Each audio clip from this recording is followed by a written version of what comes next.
The flight from São Paulo to Vienna took 14 hours, but for Rafael Costa, it felt like a lifetime. He pressed his forehead against the cold airplane window, watching the clouds drift past, trying to calm the nervous energy that had been building in his chest for months. In his carry-on bag, carefully wrapped in an old shirt, was a single sheet of music, Rachmaninoff's Piano Concerto No. 3, the piece that would either make his dream come true or break it into 1,000 pieces. Raphael was 43 years old. Most people at that age had already settled into their lives, figured out who they were and what they were going to be. But Raphael had spent the last 4 decades chasing something that always seemed just out of reach. Music. Real music.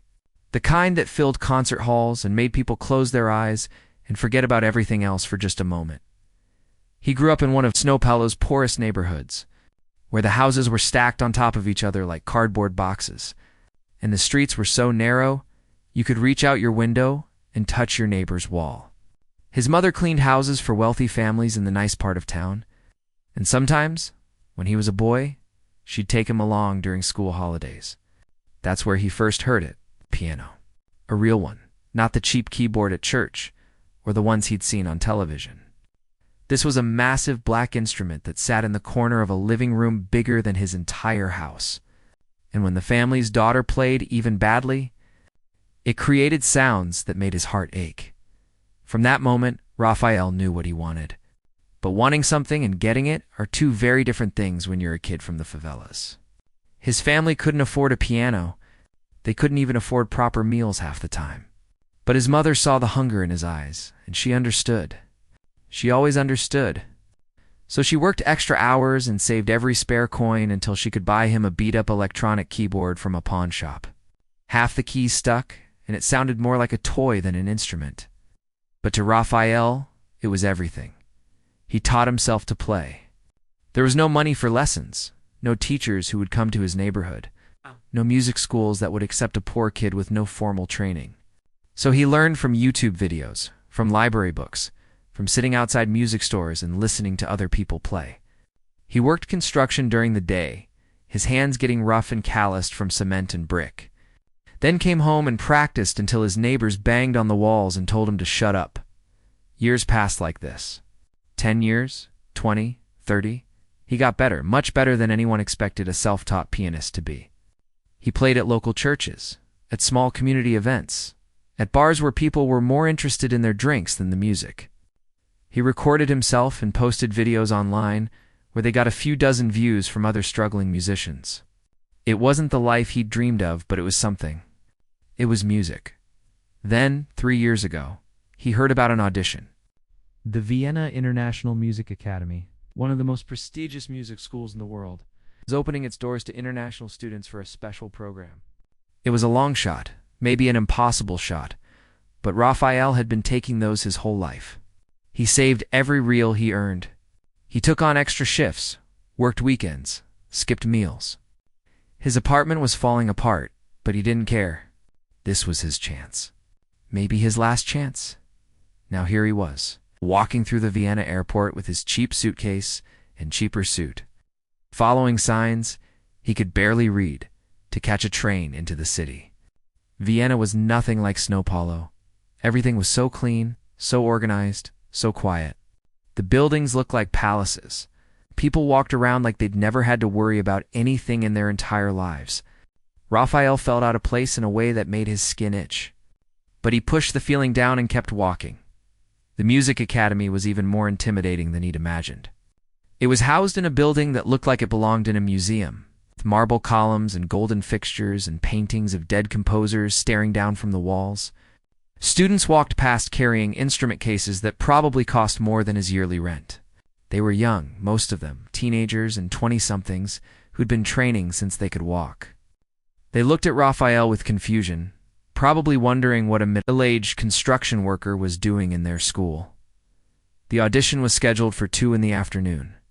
Raphael arrived an hour early and sat in the waiting area, his hands shaking so badly he had to sit on them. Other pianists went in before him. He could hear pieces of their performances through the thick wooden doors. They were good. Really good. Technically perfect, every note exactly where it should be. Raphael's stomach twisted. What was he thinking? He didn't belong here. He didn't have their training, their education, their years of expensive lessons and prestigious teachers. But then he thought about that first piano he'd heard as a boy. He thought about his mother's worn hands counting coins. He thought about every night he'd practiced until his fingers bled. Every person who'd told him to give up and get a real dream. He'd come too far to turn back now. When they called his name, Raphael stood up and walked into the audition hall. It was massive, with rows of empty seats rising up toward a ceiling painted with angels and clouds. At the front, sitting behind a long table, were 5 people. Faculty members, he assumed. The judges who would decide his fate. And in the center, looking at Raphael with the kind of expression you'd give a bug that had wandered into your kitchen, was an older man with perfectly combed gray hair and an expensive suit. Professor Heinrich Müller. Raphael had researched the faculty before coming. Müller was a legend in classical music circles. He'd trained dozens of concert pianists, written books on technique, performed in the world's greatest halls. He was the kind of musician Raphael had spent his whole life dreaming of becoming. Raphael walked to the piano, beautiful Steinway that probably cost more than his entire neighborhood. He sat down, adjusted the bench, and placed his music on the stand. His hands hovered over the keys, and for just a second, he let himself imagine what it would feel like to belong here, to be taken seriously, to have someone like Müller look at him and see a real musician instead of just a poor kid playing pretend. He cleared his throat and announced what he'd be playing. Rachmaninoff's Piano Concerto, No. 3. The silence that followed was heavy. Raphael heard someone shift in their seat. Another person whispered something he couldn't make out. Then Professor Müller leaned forward, his fingers steepled under his chin. "You can't play that," he said. His voice was flat, matter-of-fact, like he was stating an obvious truth. "That piece requires years of proper training. Technique that you clearly do not possess."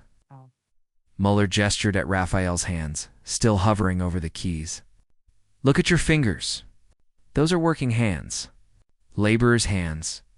Rachmaninoff's Third is one of the most technically demanding pieces in the entire classical repertoire. Even our advanced students struggle with it." Sat back, crossing his arms. "Perhaps you should choose something simpler. Something more appropriate for your level." The other judges looked uncomfortable, but no one said anything. No one challenged him. They just sat there, waiting for Raphael to accept his place. Raphael's hands dropped to his lap. The dream he'd carried across an ocean suddenly felt impossibly heavy. He looked at the piano, at the music, at the faces of people who had already decided he wasn't good enough. He thought about going home. Back to his tiny apartment, and his construction job, and his life of almosts and not quites. But mostly, he thought about that boy who'd heard a piano for the first time and known. Absolutely known that this was what he was meant to do. He stood up slowly, gathered his music, and walked out of that hall carrying more than just rejection. He carried the understanding that some doors weren't meant to open for people like him, no matter how hard he knocked. The dream wasn't dead, not yet. But it had just learned how to hurt in a whole new way. Raphael spent his last night in Vienna in a hostel that smelled like stale beer and somebody's forgotten laundry. He couldn't afford to change his flight, so he had 3 days to kill in a city that suddenly felt like it was mocking him. Everywhere he looked, there was music. Street performers played violin on corners. Concert posters covered the walls. Even the church bells seemed to ring in perfect harmony, like the whole city was part of some grand orchestra that he'd never be invited to join. On his last morning, he walked past the Music Academy one more time. He didn't know why.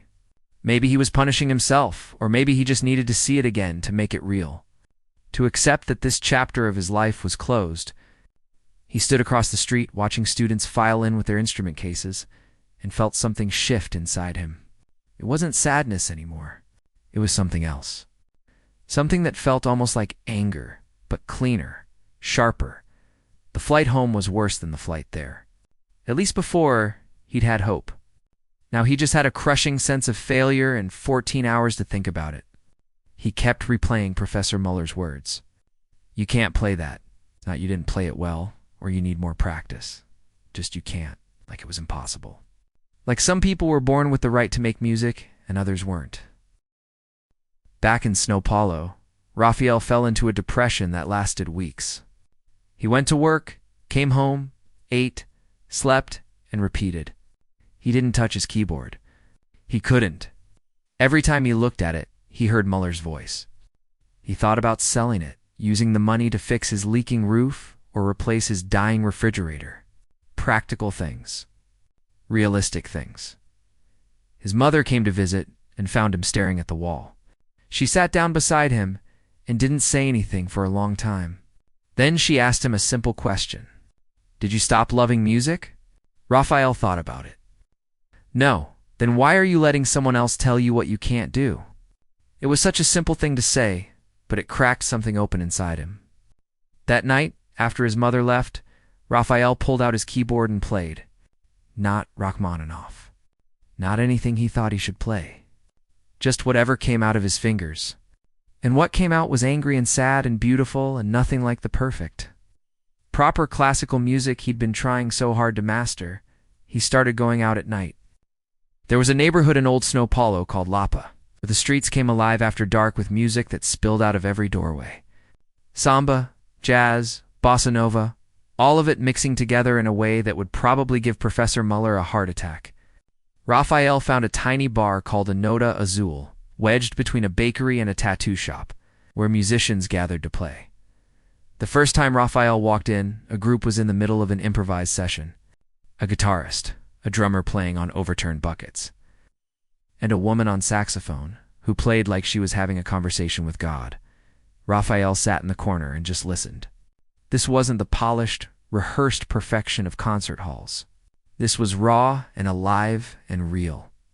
After the set ended, the saxophone player came over to his table.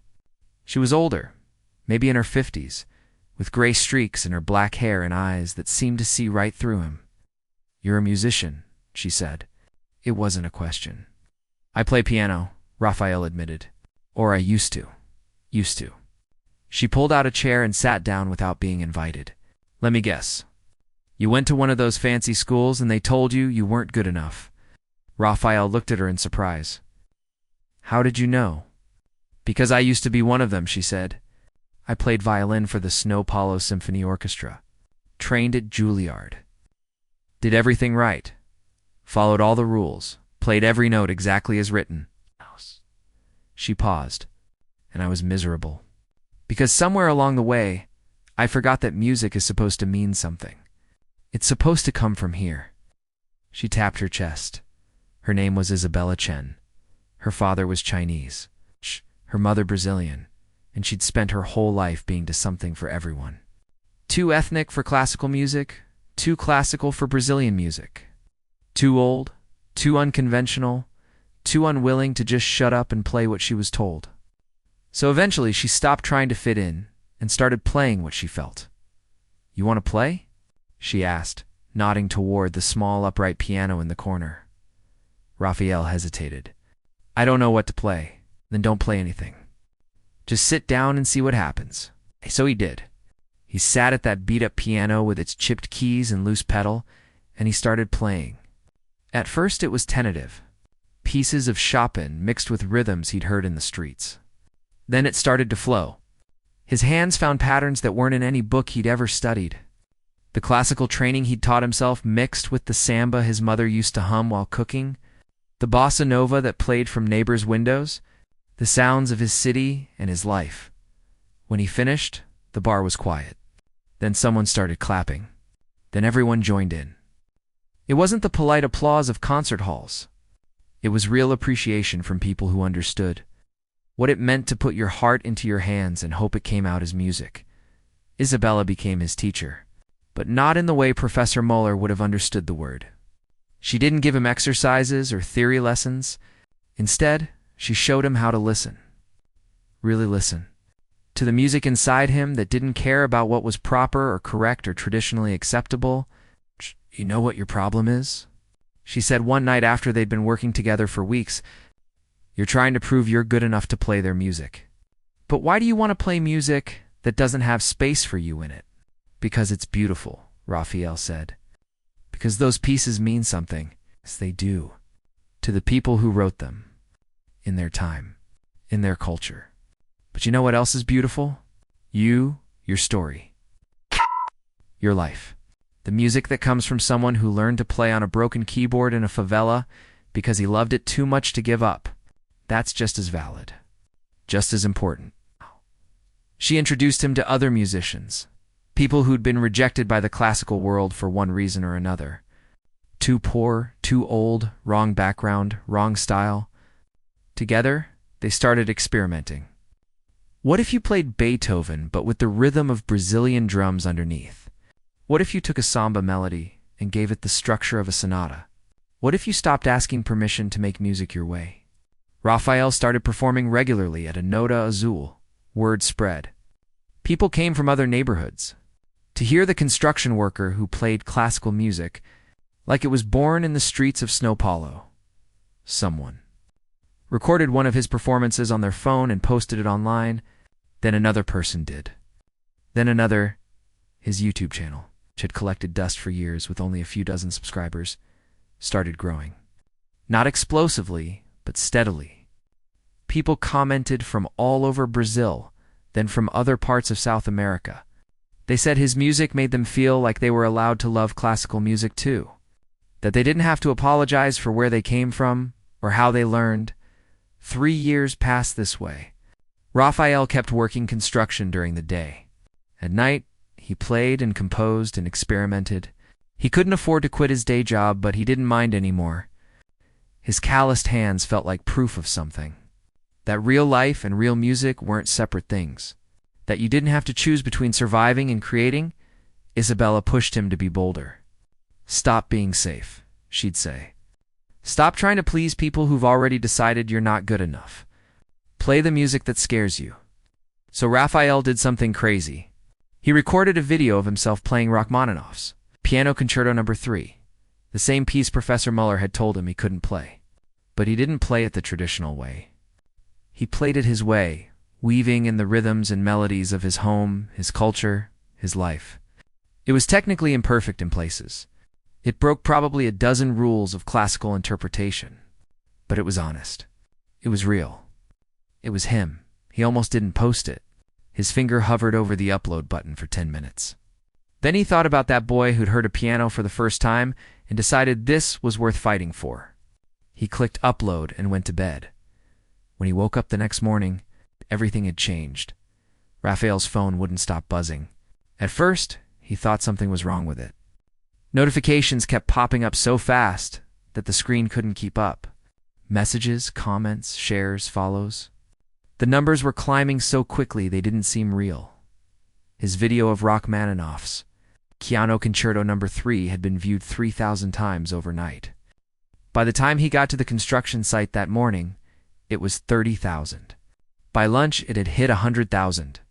Raphael sat on a pile of bricks during his break, staring at his phone like it was showing him someone else's life. The comments section was a war zone. Classical music purists were furious. "This is disrespectful to Rachmaninoff's memory," one person wrote. "You're butchering a masterpiece," said another. Someone with a profile picture of Mozart called him a musical criminal. But for every angry comment, there were 5 more that said something different. "I've never understood classical music until now. This made me cry. From Peru, and hearing those rhythms in Rachmaninoff made me feel seen for the first time. My daughter wants to learn piano now because of you, a music blogger with 500,000 followers." Wrote a long post about the video. "Rafael Costa isn't destroying classical music," the post read. "He's saving it from irrelevance. He's showing us that these pieces don't have to be museum exhibits, untouchable and dying behind glass. They can be living, breathing conversations between the past and present, between Europe and South America, between what was and what could be." That post got shared 20,000 times. Suddenly, Raphael wasn't just a guy with a viral video. He was part of a conversation about who gets to decide what music should be, about whether classical music belongs only to the wealthy and formally trained, or whether it's part of human culture. that anyone can interpret through their own experience. The attention was overwhelming. Interview requests came from music magazines, podcasts, even a couple of radio stations. Raphael did a few of them, speaking in his simple, straightforward way about learning piano on a broken keyboard, about being rejected in Vienna, about finding his own voice in the bars of Lapa. He wasn't trying to be inspiring. He was just telling the truth. But people responded to that honesty. Then came the email that changed everything. It was from the Berlin Philharmonic, one of the most prestigious orchestras in the world. They were launching an experimental concert series called Reinterpreting the Masters, where musicians would be invited to present unconventional interpretations of classical works. They wanted Raphael to perform in Berlin with a full orchestra. In 6 months, Raphael read the email 5 times to make sure he was understanding it correctly. Then he called Isabella. "They want me to play in Berlin," he said, his voice shaking. "Of course they do," Isabella replied. "You're brilliant. What did you think would happen?" "I thought maybe a few more bar gigs. Maybe some teaching."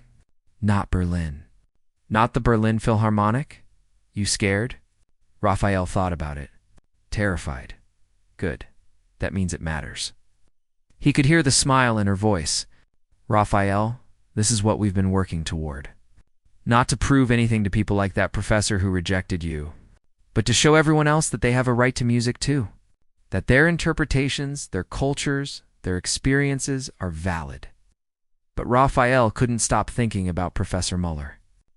About that moment in Vienna when he'd been told he couldn't play Rachmaninoff, and now he was being invited to play it in one of the most important concert halls in the world.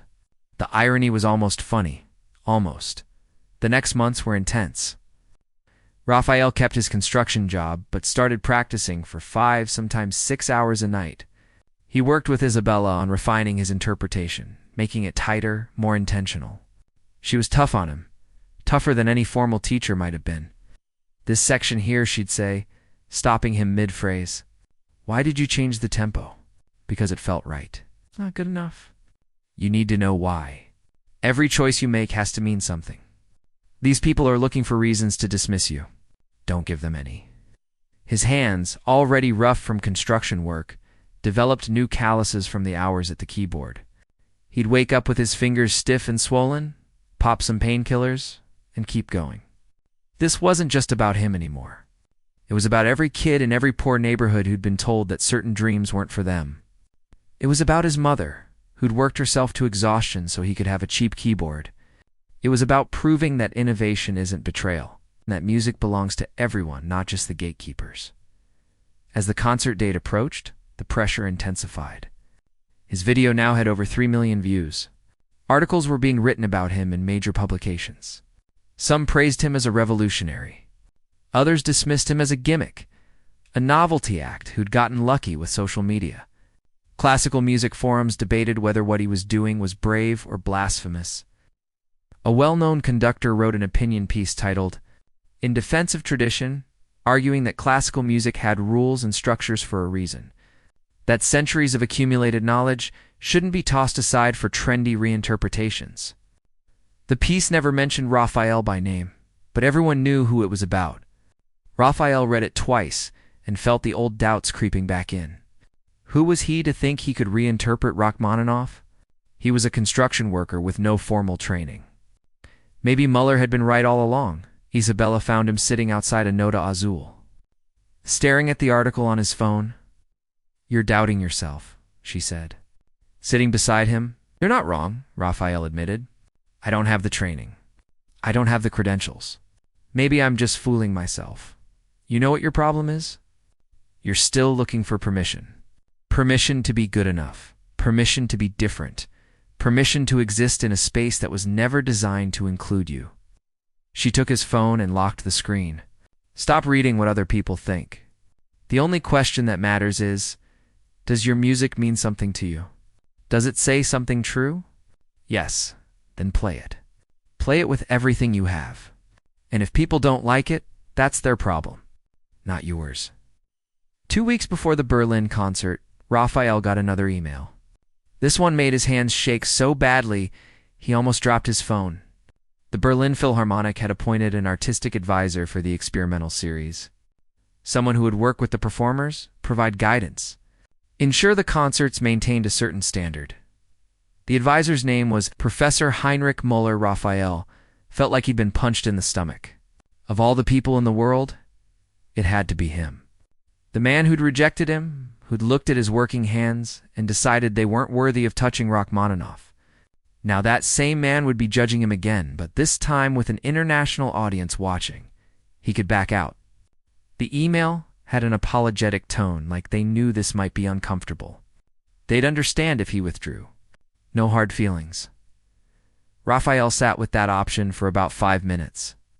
Then he thought about every person who'd watched his video and felt like they finally had permission to love classical music.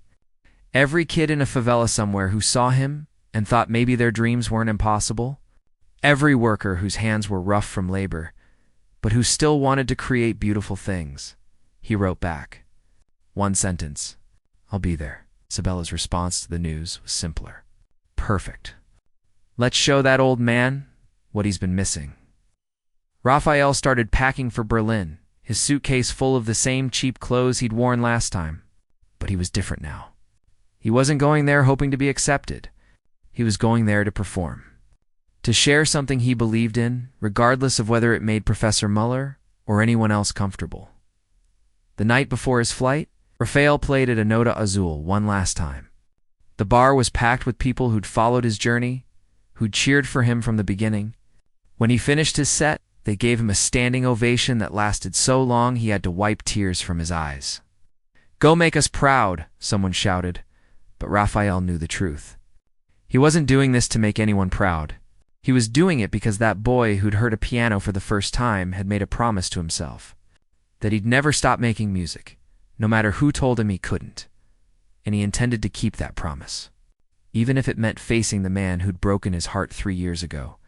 Berlin in winter was gray and cold in a way that made São Paulo feel like a distant memory. Raphael stood outside the concert hall where he'd be rehearsing, watching his breath make clouds in the freezing air. The building was beautiful in that intimidating European way, all stone and history and tradition. He thought about turning around, getting back on a plane, going home where things made sense, but he walked in instead. The rehearsal hall was even more impressive than he'd expected. High ceilings, perfect acoustics, seats that could hold hundreds. And there, standing near the stage, talking to some orchestra members, was Professor Heinrich Müller. He looked older than Raphael remembered. His hair had gone completely white, and he moved a bit more carefully. Like his joints weren't quite as cooperative as they used to be. But his posture was the same. It's that straight-backed certainty of someone who'd never doubted his place in the world, Müller saw. Raphael and his expression didn't change. No recognition, no surprise. Just a polite nod, like Raphael was any other musician. Maybe he didn't remember. 3 years was a long time, and Müller had probably rejected hundreds of students over his career. Why would Raphael be special? The first rehearsal was scheduled for that afternoon. Raphael met the orchestra members, who were professional and polite, but clearly uncertain about what they were getting into. They'd played Rachmaninoff's Third Concerto dozens of times. They knew every note, every dynamic, every pause. But they'd never played it like this. When Raphael sat at the piano and started playing, he could feel the confusion in the room. The orchestra members exchanged glances. The conductor's baton wavered slightly. And Professor Müller, sitting in the third row with a notebook in his lap, didn't move at all. He just watched, his face unreadable. Raphael made it through the first movement. When he finished, the silence was thick enough to choke on. Müller stood up slowly. The sound of his shoes on the floor echoed through the hall. He walked toward the stage, and with each step, Raphael felt himself becoming that rejected student again. 43 years old, and still looking for approval from someone who'd already decided he wasn't worth the effort. This is not what Rachmaninoff intended, Müller said. His voice was measured, careful. This is not how the piece should be played. Raphael felt his jaw tighten. No, Professor. It's not how you play it, but it is how I play it. Music has rules, Mr. Costa. Structure, theory. These things matter. They've mattered for centuries. They do matter, Raphael agreed. But they're not the only things that matter. Music is also about connection. About speaking to people in a language they understand. Rachmaninoff was Russian. He wrote from his experience, his culture, his life. Why can't I do the same? Because you're changing the fundamental nature of the piece. No, I'm having a conversation with it. I'm not destroying Rachmaninoff. I'm asking what his music might sound like if he'd been born in Sao Paulo instead of Russia. If he'd grown up hearing samba instead of folk songs. It's still his structure, his harmonies, his genius, but filtered through my experience. The orchestra members were watching this exchange like it was a tennis match. The conductor looked like he wanted to disappear. But Muller didn't get angry. Instead, he seemed genuinely interested, like Raphael had said something worth considering, and you believe this is valid. Muller asked, taking a masterpiece and making it ... yours. I believe everyone who plays classical music makes it theirs, whether they admit it or not. Every pianist interprets Rachmaninoff differently. Some play it faster, some slower. Some emphasize different phrases. The only difference is that I'm being honest about where my interpretation comes from. Muller sat down again, gesturing for Raphael to continue. Play the second movement. So Raphael did, and this time he didn't hold back. He played it exactly as he felt it, with all the Brazilian rhythms and melodies woven through Rachmaninoff's original structure. He played it for every person who'd been told they didn't belong, for his mother's worn hands and his own calloused fingers, for that boy who'd heard a piano and decided this was worth fighting for. When he finished, Muller said nothing. He just wrote something in his notebook and left. The next few weeks of rehearsals were tense. Muller attended every single one, always sitting in the same seat, always taking notes. He'd make comments, usually about technical aspects. The tempo there is unclear. The orchestra can't follow if you don't signal the transition. It's never about whether Raphael's interpretation was valid or not. Just practical observations that actually helped make the performance better. Raphael couldn't figure him out. Was Muller here to sabotage him?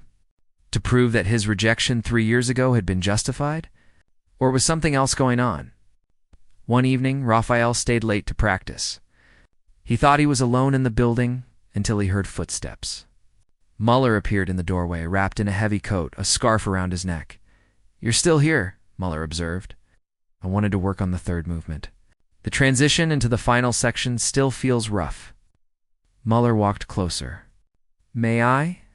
Raphael didn't know what he was asking permission for, but he nodded. Muller sat down at the piano and played that transition. His technique was flawless. Every note precisely placed. It was beautiful in the way that perfectly restored antiques are beautiful. Impressive, but somehow lifeless. That's how I would play it, Muller said, standing up. Now show me your way. Raphael sat down and played the same section, but with his modifications. The rhythm shifted. The melody curved differently. It breathed with a different energy. When he finished, Muller was quiet for a long moment. Do you remember auditioning at the Vienna Academy? Muller finally asked. So he did remember. Yes, I was very harsh with you. You told me I couldn't play Rachmaninoff. I was wrong. The words seemed to cost Muller something. Not about your technique at the time. You did need work. But I was wrong about you. About what you could become. About what music could be. Raphael didn't know what to say. I've spent my entire career protecting classical music, Muller continued, making sure it's played correctly, preserved properly. I've rejected hundreds of students because they didn't meet the standards, and I believed I was doing the right thing, keeping the tradition alive. But then, I saw your video, and I read the comments. Thousands of people saying they'd never understood classical music until they heard your version. Young people wanting to learn piano because of you. People from all over the world feeling connected to Rachmaninoff through your interpretation. He looked directly at Raphael. I've trained dozens of technically perfect pianists, and none of them have done what you've done. None of them have made people care. So what are you saying? I'm saying that I've been guarding a treasure so carefully that I forgot. Treasures are meant to be shared, modified, reinterpreted by each generation. I thought I was protecting classical music, but maybe I was just keeping it in a cage. Muller walked toward the door, then paused. Your interpretation isn't perfect. There are still rough spots, technical issues we need to address. But the heart of it, the soul of what you're doing, that's something I could never teach, and something I should never have tried to stop." After he left, Raphael sat at the piano for a long time, trying to process what had just happened. Professor Heinrich Müller, the man who'd crushed his dreams, had just apologized. Not just for being harsh, but for being wrong about what music should be. The remaining rehearsals took on a different quality. Müller started offering suggestions rather than criticisms. What if you extended that pause? It would give the orchestra time to catch the rhythm. This section could be more powerful if you built the dynamic more gradually. He was helping Raphael make his vision clearer, not trying to change it into something else. The orchestra members noticed the shift too. They started playing with more confidence, understanding what Raphael was trying to do. The conductor stopped looking nervous and started looking excited. And Raphael, for the first time since arriving in Berlin, felt like maybe this was going to work. The night before the performance, Müller approached Raphael one last time. "Whatever happens tomorrow," he said, "you've already succeeded. You've shown me something I needed to see. That protecting tradition and allowing evolution aren't opposites. They're both necessary." He extended his hand. "Thank you for that lesson. Even if I was a stubborn old man who needed 3 years to learn it." Raphael shook his hand, feeling something shift inside him.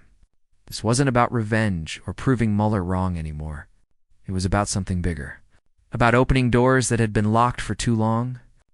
About showing that music could be both timeless and timely, both preserved and transformed.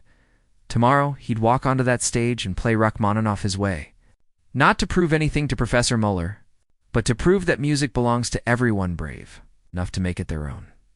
The concert hall filled up 2 hours before showtime. Raphael watched from backstage as people found their seats. A mix of humanity he'd never seen at a classical music performance before. There were the usual suspects: older people in expensive clothes, classical music enthusiasts with their programs already marked up, critics with their notebooks ready. But there were also construction workers in their best shirts, young people with phones out recording everything, families who'd probably never been to a symphony before, groups of students chattering nervously.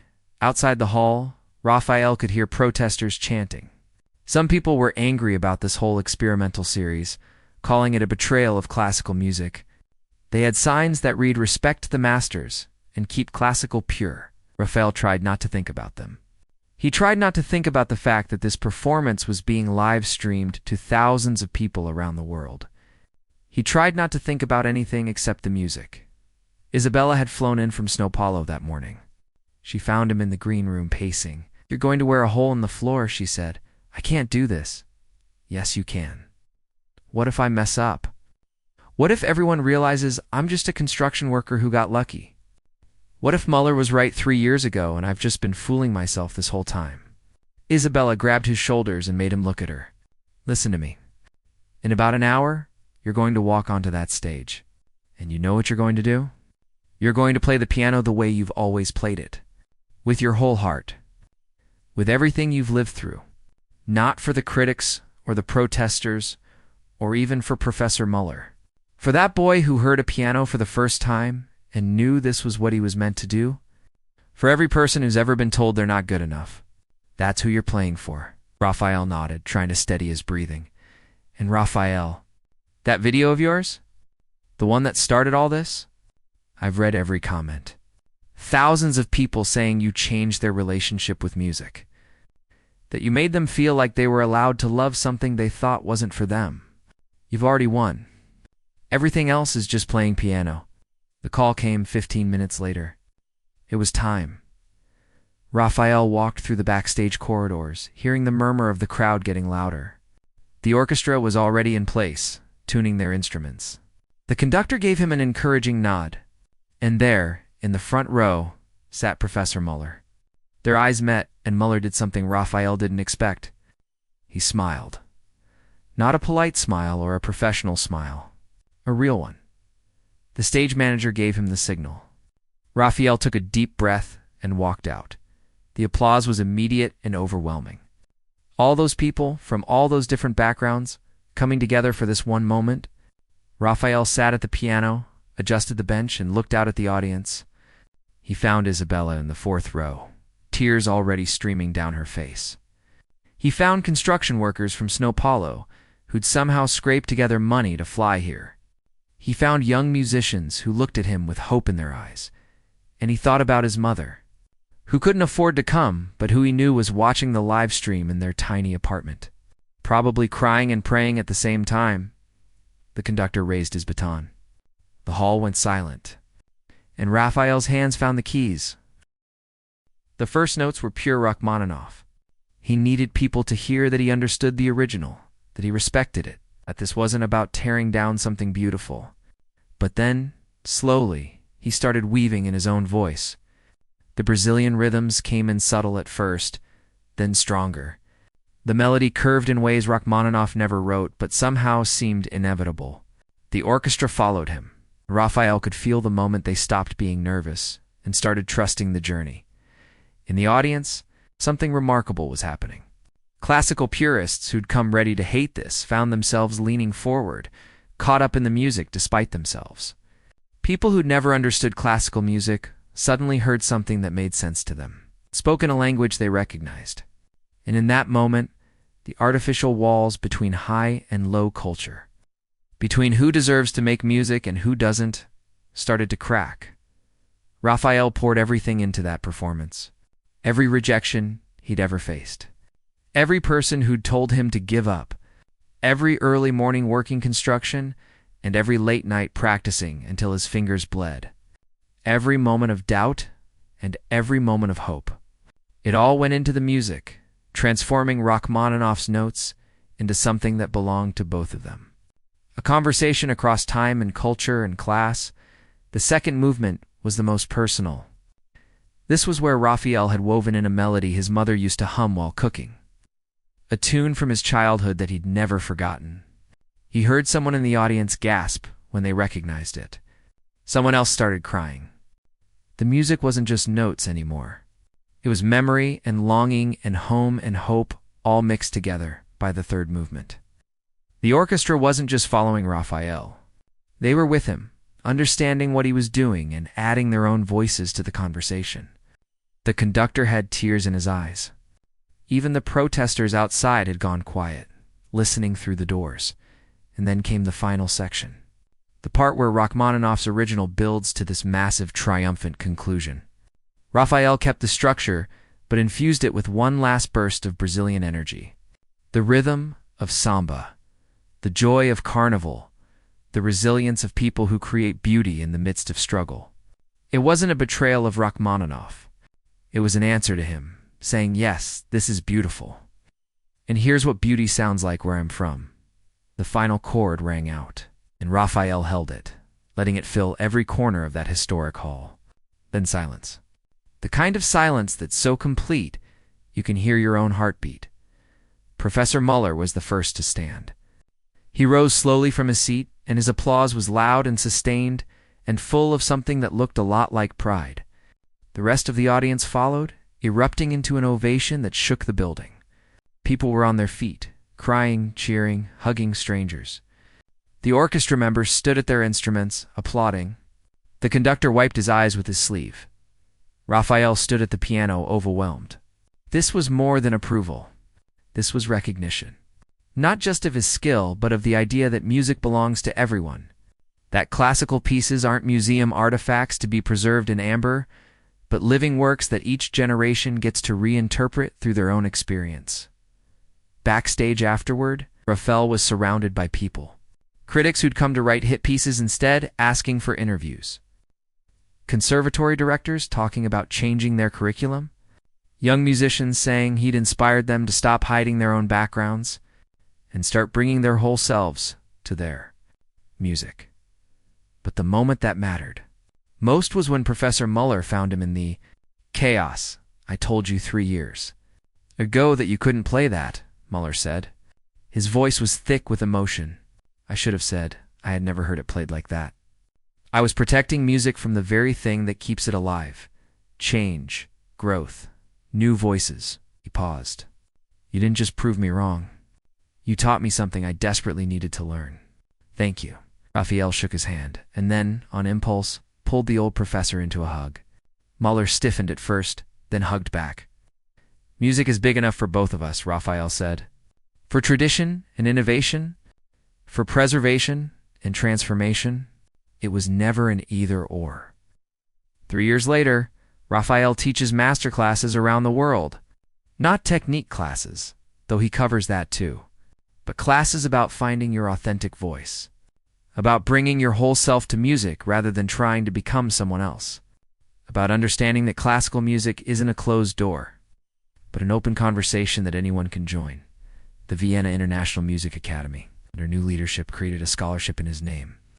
It's specifically for musicians from non-traditional backgrounds, people who love music but never thought it was for them. The first recipient was a 17-year-old kid from Manila, who taught himself violin watching YouTube videos, Professor Muller. Retired from full-time teaching, but occasionally appears as a guest lecturer. He tells students about the day a construction worker from São Paulo showed him the difference between protecting music and imprisoning it.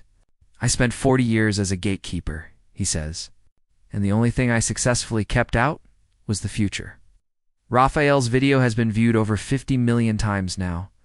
The comments section has become a community of people sharing their own stories of being told they weren't good enough, weren't the right kind of person, didn't belong, and then deciding to do it anyway. Raphael still lives in São Paulo. He could afford to move somewhere fancier now, but why would he? This is home. He still takes construction jobs sometimes when old friends need help or when he just wants to remember where he came from. His mother is still alive, still proud, still humming that same melody he wove into Rachmaninoff's concerto on Sunday mornings. He plays at a Nota Azul, not for fame or recognition, just because that's where it started, in a small bar where musicians played for love rather than approval. Isabella still joins him sometimes. Their instruments having conversations that follow no rules except the ones they make up as they go, and sometimes late at night. Raphael sits at his piano and thinks about that moment in Vienna when Professor Muller told him he couldn't play Rachmaninoff. He doesn't think about it with anger anymore, or even with satisfaction at having proved him wrong. He thinks about it with gratitude because that rejection forced him to find his own voice instead of just imitating someone else's. Music belongs to everyone, he learned. Not everyone who follows the rules, but everyone who hears beauty and has the courage to chase it. Everyone who refuses to believe that art is only for certain kinds of people. Everyone who understands that the greatest tribute to the masters isn't perfect preservation, but fearless transformation. Raphael proved Professor Muller wrong, but more importantly, he proved that the question was wrong to begin with. It was never about whether he could play Rachmaninoff. It was about whether he could play himself. And the answer, echoing in concert halls around the world, was always yes.